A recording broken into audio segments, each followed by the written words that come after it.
Hi there, guys. Welcome to the Holy Shed. And can I begin with a huge thank you for so much love and support which I have felt this week regarding the loss of my big brother Fred, whose funeral took place on Friday, around about 10 o'clock our time. I was supposed to be away at a Greenbelt meeting this weekend, but I needed to be at Fred's funeral, even though I couldn't be there in the flesh. He's lived in Canada for many years, and I wasn't able to get there this time. And I needed an appropriate kind of quiet weekend. So thank you to my friends and colleagues at Greenbelt for encouraging me to stay at home. It's much appreciated. And before I forget, a lovely, interesting book I'd like to mention, written by Susan Jones, who is a regular in this parish of the Holy Shed, though she lives in Dunedin in New Zealand, and it's called Wherever You Are, You're on the Journey. Conversations in a Coffee Shop, Book 1, which I suppose means that there's going to be more books. Basically, Susan invites readers to join her for an imaginary conversation about faith and doubt and lots of other stuff that really matters over a nice cup of coffee. I mean, who could resist? And I wrote a commendation or an endorsement of the book, and so did my wonderful friend Mike Riddell, who I haven't seen for ages, who also lives in New Zealand. And I'd just like to tell you what he says about the book. He says this. He says, Susan Jones offers an oasis for those parched by long treks through dry lands. In conversational form, she gently removes boundaries, encouraging people who may have found the whole issue of religion too difficult to navigate. What better setting than a coffee shop for renewing the search for faith in times when the quest for meaning seems to have become not only unfashionable but reactionary? Offering breadcrumbs of hope along the way, Jones informs, encourages, imagines and enchants. She has faced the difficulty of authenticity herself and discovered a way to live redemptively in a complex world. It's a book of possibilities and a conversation of genuine encounter. Buy one for yourself, Mike says, and one to give away, which is pretty good advice at Christmas time, isn't it? So, hey, Susan, well done. I loved the book when you sent it to me. I read through it, and it's great to have the actual book in my hand now. Great. And I just want to show you two pictures before we go any further, and which I took this week with two little thoughts. The first one, as you can see, is of my beloved. It's Pat leaning on a huge tree in the grounds of Montacute House in Somerset. And I like the fact that Pat chose to kind of fall back on this enormous trunk, because it reminds me how in the climate crisis, trees can be such a massive part of helping us through this time if we allow enough of them to stand and plant a whole pile more too. We just gazed at this tree and its partner close by. There are two of them standing next to each other. And, we just wondered how long they'd been there. Hundreds of years for sure. Some trees go back thousands of years, don't they? They are the oldest living beings on Earth. And suddenly we know how important they are to us in this time of climate crisis. So here's to our friends, the trees. Amen. And then there's this one, which I took this week. It's a daytime shot of the moon, as you can see. And my thought was this, as I looked at it, these heavenly bodies, the moon and stars and planets, they don't go somewhere else in the daytime. We know that intellectually, don't we? And yet in our consciousness, it's as if they've cleared off by morning light, a bit like vampires that can't stand the day. But no, they're there all the time, which is a wonderful reminder that we are surrounded by, enveloped in a universe of things that we can't see.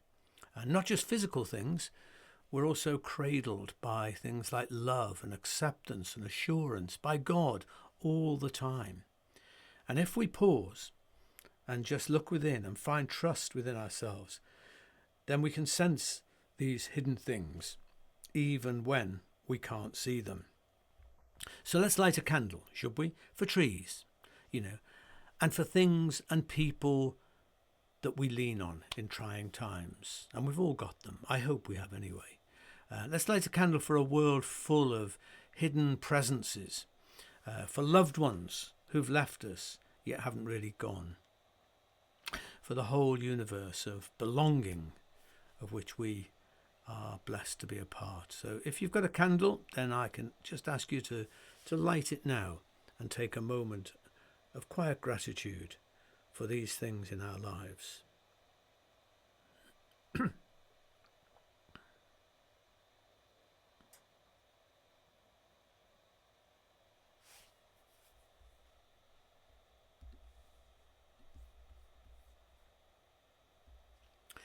And here's a prayer. God grant us the equanimity of knowing that life is a friendly place. Trust that even when days feel bleak and lonely, we are surrounded by a dazzling array of hidden presences, like stars, too vast to number, and assurance that we are held constantly by strong arms too gentle to feel. Amen.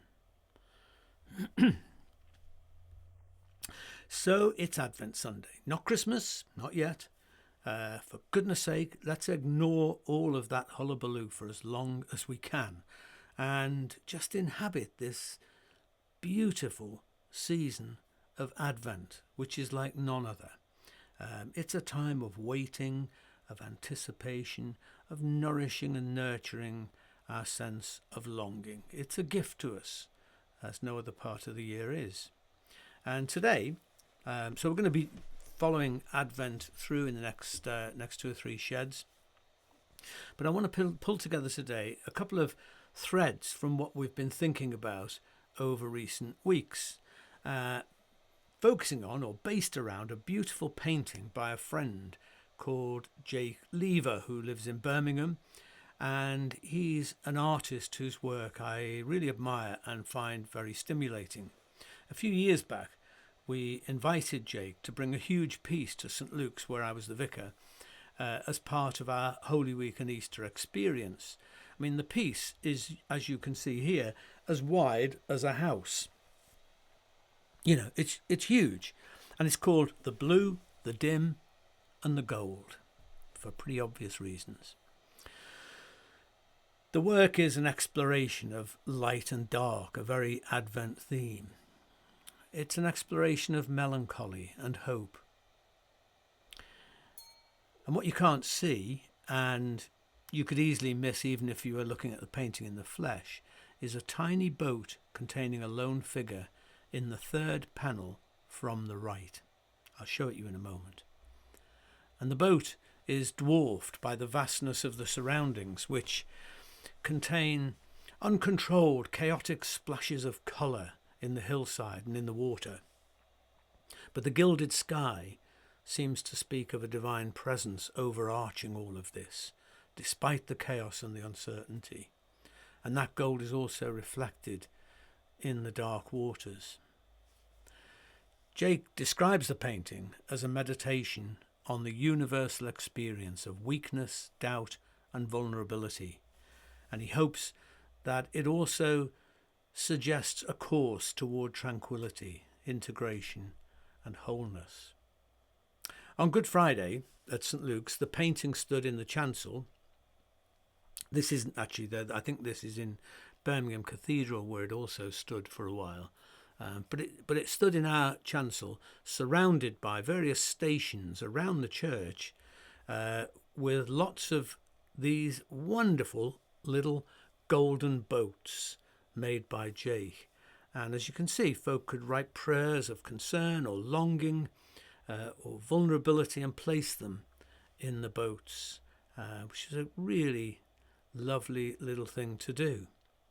But back to the little boat that you couldn't see in the picture. There it is. I mean, you can see why you might not notice it, as it sort of blends into, becomes overwhelmed by the darkness and the dimness of the waters in the picture. For Jake, the boat and the figure are a way of reflecting on his father's journey through cancer to his eventual death. But as all pictures and symbols do, they open up to however we connect with them. And it can also represent others of us who have been touched by terminal illness or bereavement, or by mental illness, or any sort of suffering. One person said to me that it symbolized her journey through the menopause. My own attention was drawn back to Jake's painting this week, which is why we're looking at it now, by what I've been experiencing in the loss of Fred. And it reminds me that grief is such a lonely thing. Even though many others around you are going through the same loss, and that's a comforting thing in a way, yet we're still basically alone in a little boat of grief. It's an isolating experience. And it's also interesting that the painting seems to suggest how our particular journey, whether it's with sadness or loss or hardship, whatever it is, can be quite invisible to others in the way that the boat is invisible to those of us looking at the picture. And the dimension, the largeness of the painting isn't just for effect, it speaks of a bigger picture and the importance of keeping our eye on this when we are passing through dark or difficult times. Hour by hour, panel by panel, the picture says, we get there. But it's sometimes hard, to get perspective and to sense the golden light of divinity when basically we're feeling swallowed up by this dark abyss. The message of Jake's painting, I think, is just keep paddling and keep your eye on the gilded skies, which are opening up as well. So much of my pastoral experience has been spent with people who feel overshadowed and swallowed up by anxiety and inner struggles about self-worth, about feelings of rejection, or about guilt or shame. And I should just say, actually, that because someone's asked me this recently, that there is a significant difference between guilt and shame. Guilt is when I sense that I've done something wrong. It's about me in relationship to another person. And it mostly relates to something specific that I've said or done or whatever. Shame, on the other hand, is mostly unspecific. It's a feeling basically that I'm a bad person in some way, that I'm unworthy. The thing about guilt is that if we know that we've done something wrong, we can either do something about that, apologize, make reparation in some way and so on, or maybe we need to accept that it's not possible to actually do anything about it for whatever reason. And so we need to resolve to just move on. Either way, we need to do the hardest thing that most of us find to do, which is forgive ourselves. And to not allow failure or a mistake or a stupid thing we've said or some stupid action to drag us down into the whole mire of shame. Because shame is not primarily about something that we've done, it's about who we are. That's the big difference, okay? Guilt's about something we've done, shame's about sort of who we are. It's saying I'm a bad person, I'm not worthy, and that sort of thing. And often it's about how, or it links into how we've been made to feel, perhaps inadvertently, by parents or teachers or authority figures of some sort, or just other people who've in some way heaped that upon us or dragged us into it. Worst of all, I think, some forms of religion cultivate shame. The doctrine of original sin, as it's mostly understood, propagates shame, I think. We're born in sin, it says. Guilty even before we take a breath. Deserving of eternal punishment. Oh my goodness. That's pretty much the very central archetype of all shame, The sense that before we've even done anything, we're bad. And so much so that we deserve hell, eternal shame. Well, Shame on that religion, I say, for creating such unmerited torment in so many people's lives. When I look at that lone figure, paddling in his boat, I think of the many people that I talk with whose abyss is this sense of shame and unworthiness, of fear, of rejection, of unresolved guilt, and the agony that often goes with these things. So just spend a moment with that picture. And I encourage you to have compassion on yourself when you feel this way for whatever reason.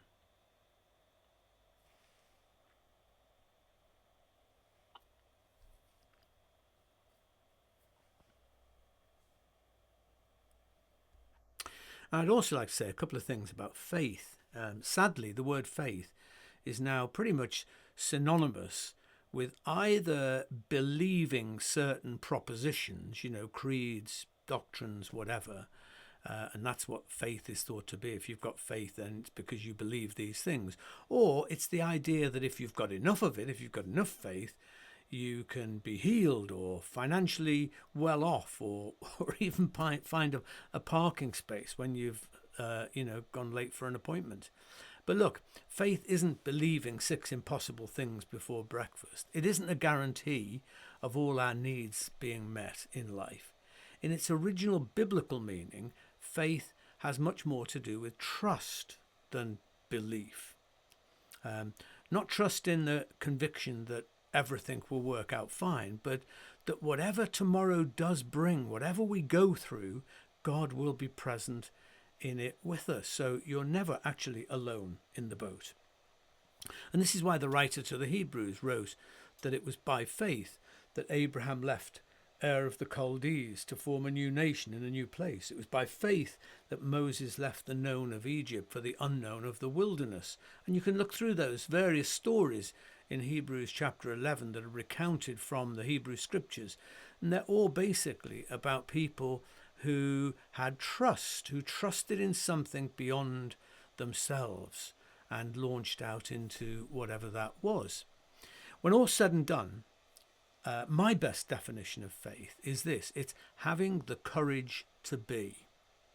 Having the courage to be. To be what, you might ask?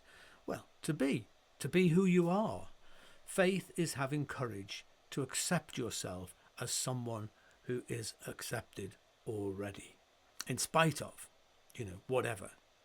To me, courage is a synonym of faith.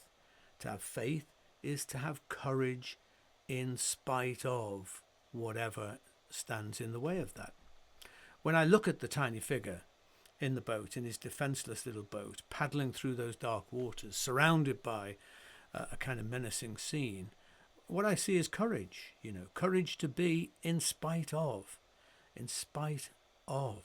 That's faith, courage to be in spite of.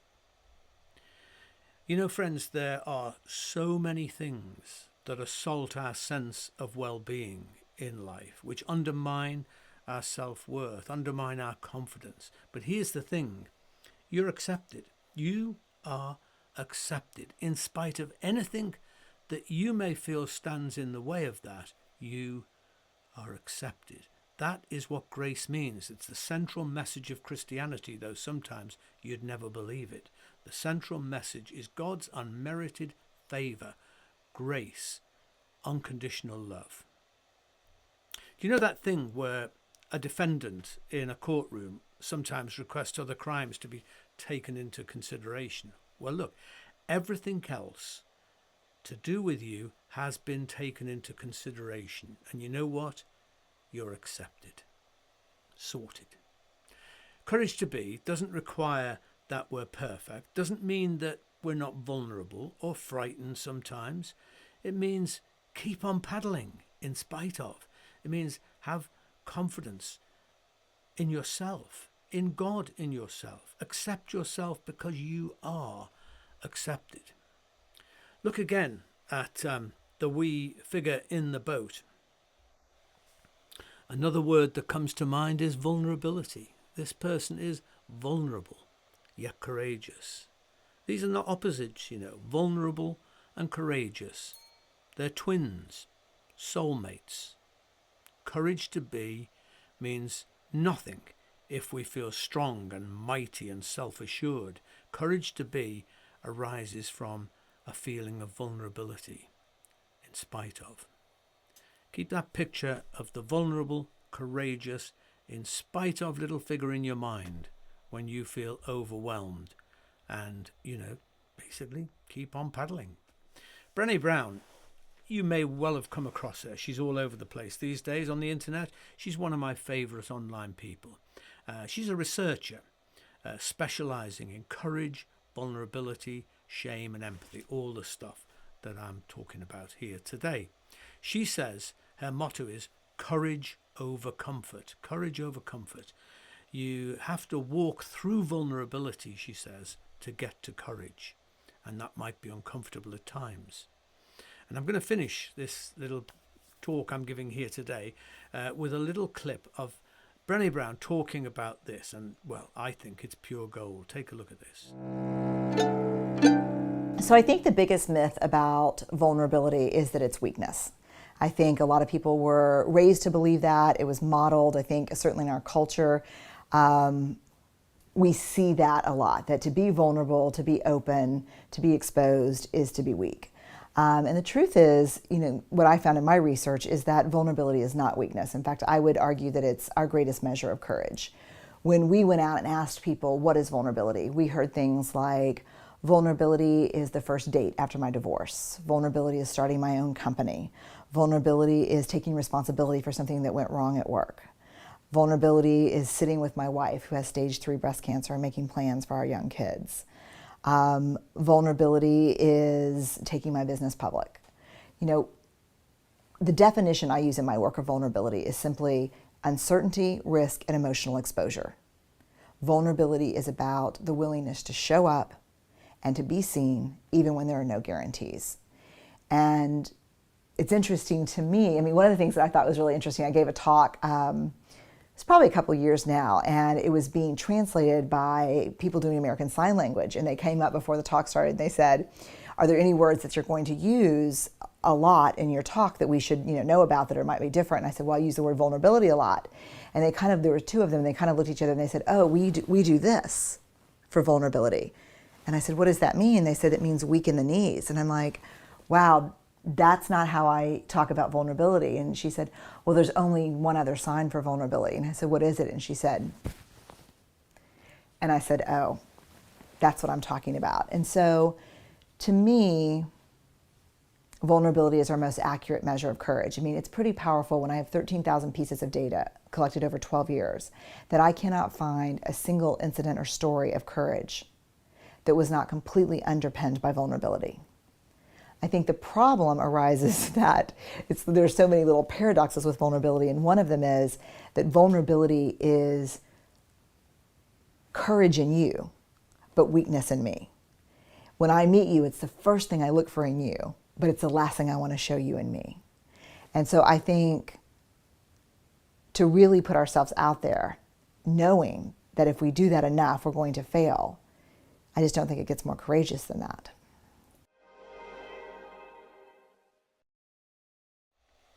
So much good stuff there, but I love that thing about the two ways of talking about courage in sign language. The weak knees or the big-heartedness, the opening of your life to that sort of sense of receptiveness to life, whatever it brings. So here's a prayer that just came to me as I was thinking today about the change in the weather.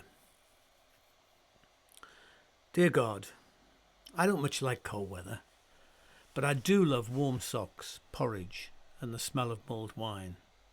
And I do enjoy having lots more birds in the garden, like the woodpecker I saw today, who never visits except on days like this, to peck furiously on the peanuts.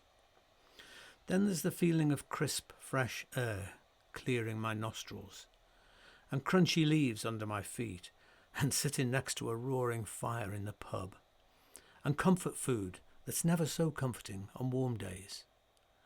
All in all, I'm glad we have cold weather. The perfect excuse to stay in your dressing gown, almost hibernate and watch Netflix in the daytime without feeling guilty. I love the quiet in winter too, especially when out in the snow at night. I think winter is a time to listen instead of speaking so much, to sit in a corner and hear my own thoughts, to clear out some of the rubble I've accumulated, like the voices that say I could have tried harder, been a better person. Cold days are an opportunity to hug myself, arms wrapped around my chest for warmth. Maybe I can hug myself on the inside too. Tell myself what I like about me. Muster the courage to stand up in the world, to say, hey, this is me. I'm here. I'm okay. Dear God, I think I like cold weather, really.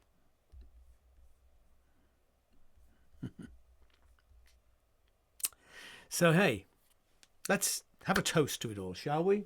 If you've got a drink handy, I invite you to pour it or grab it now.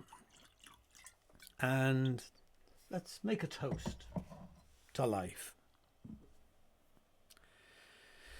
So, it's a toast to being vulnerable, to being human, which is what it means.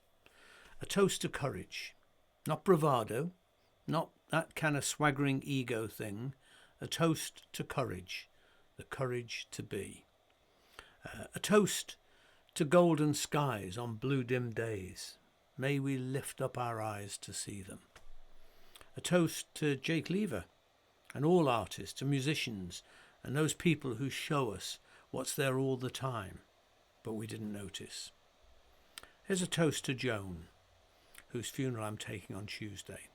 Almost 102 years of loving life, loving birds and single malt whiskey, my kind of gal. A toast to Jenny, who's having an op this week. So dear friends, whatever it is that you're thinking about now, raise your glasses and say with me, to life, l'chaim.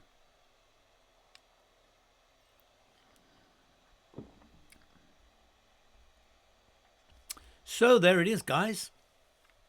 Another lovely day in the shed. And if you like it here, if you like what we're doing, then you can support us by buying us a coffee or two. The link to the coffee site is always at the top of the posts on the Holy Shed Facebook page, but there it is on the screen before you right now. And a thousand thanks to all those of you who share with us, who support us through buying us coffees, but through lots of other ways too, sending messages of encouragement and just being there. We appreciate that so much. So here's the blessing. The blessing of God, the eternal goodwill of God, the shalom and salam of God, the wildness and warmth of God be among us and between us now and always. Amen. So there you are. That's just about it. I'm going to finish with a song by the wonderful Carrie Newcomer, and I'm playing this particularly because I've been thinking about it this week, and I dedicate it to my lovely Patty, my wife, for being my sanctuary this week, because that's what the song is called, Sanctuary. So enjoy this song. Have a good week yourselves. I'll see you next Sunday, and be kind to yourselves, be kind to the world around you. Stay human. I'll see you soon. Bye. This song is called Sanctuary. I was sitting in an airport, something had happened, and I was emailing with my friend Parker, and I asked him, what does a person do when they're feeling personally or politically heartbroken? And he wrote back this beautiful letter that I got later, and he talked about sanctuary.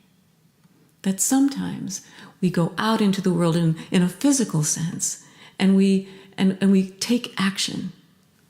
But there are times when we lean back and we rest in the arms of someone we trust, a community, a place we feel safe.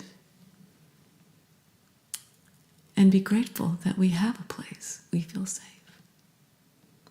And then you gather courage and strength and hope for what comes next. So after I read that wonderful letter, I sat down and wrote this song.